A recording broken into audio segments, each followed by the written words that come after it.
Alors, bonjour, nous voici à la capsule 4 de 5. Aujourd'hui, en direct de San Miguel, nous allons parler du Népal. Le Népal, c'est connu pour les treks. C'est souvent l'image que l'on a du Népal, c'est les montagnes, c'est les treks. Et oui, c'est beaucoup ça. Néanmoins, le Népal, c'est un pays à la culture extrêmement diversifiée et riche. L'histoire, la culture, ça va au-delà de tout ce qu'on en sait et de tout ce qu'on peut imaginer la plupart du temps. Donc, j'ai développé un circuit au Népal qui inclut, oui, Katmandou et des endroits autour de Katmandou, avant d'aller faire un autre circuit qui est très particulier, qui est le Mustang.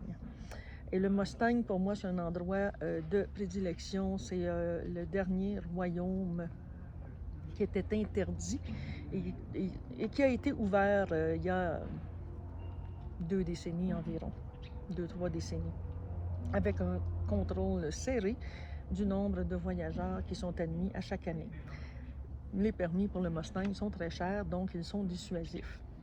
Et puis, on ne peut pas aller trekker au Mustang sans avoir un guide local. Donc, il y a toutes sortes de conditions qui visent à protéger les lieux et il y a diverses raisons pour ça.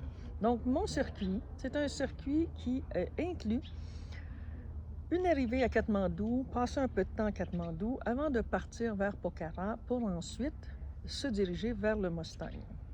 Le Mustang se présente de 2 façons, la formule trek ou la formule en Jeep.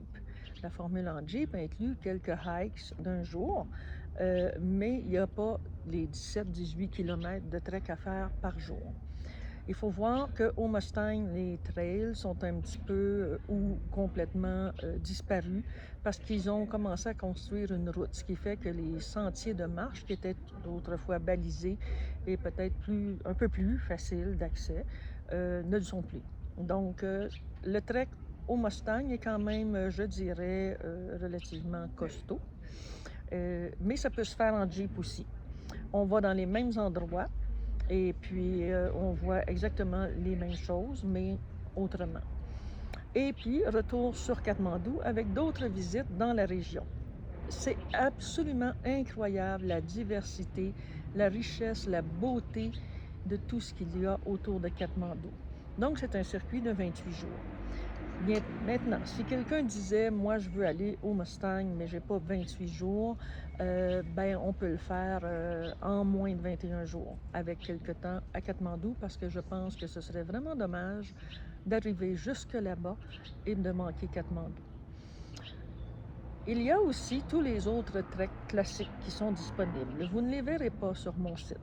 Néanmoins, mes partenaires de travail à ben oui, sont à Katmandou, mais au Népal, ce sont des gens qui offrent tous les treks classiques. Donc, si quelqu'un disait, nous, on est 3-4 personnes, puis on va aller faire un trek, je vais aller gravir l'Himalaya, ou je vais aller faire l'Annapurna, ou Dhaulagiri, peu importe, tout ceci est organisable. Il s'agit de me contacter pour me dire qu'est-ce que vous souhaitez faire, combien de temps vous avez, à quel moment vous êtes disponible et combien de personnes vous êtes.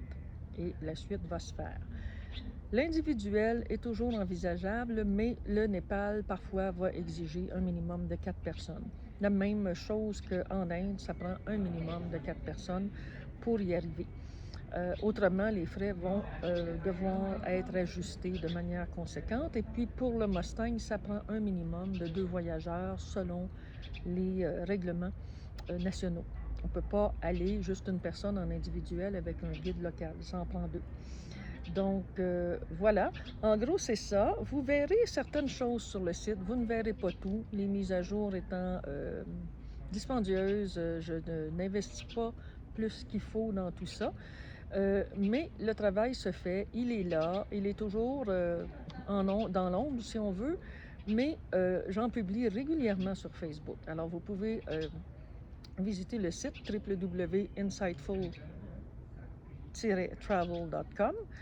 Vous pouvez aller sur ma page Facebook, Francine Tellier, où il y a aussi une page Facebook qui s'appelle Insightful Travel. Si vous avez des difficultés de la trouver, vous m'envoyez un petit message sur ma page générale ou par courriel, tellier.francine@gmail.com, et je vais vous envoyer les liens.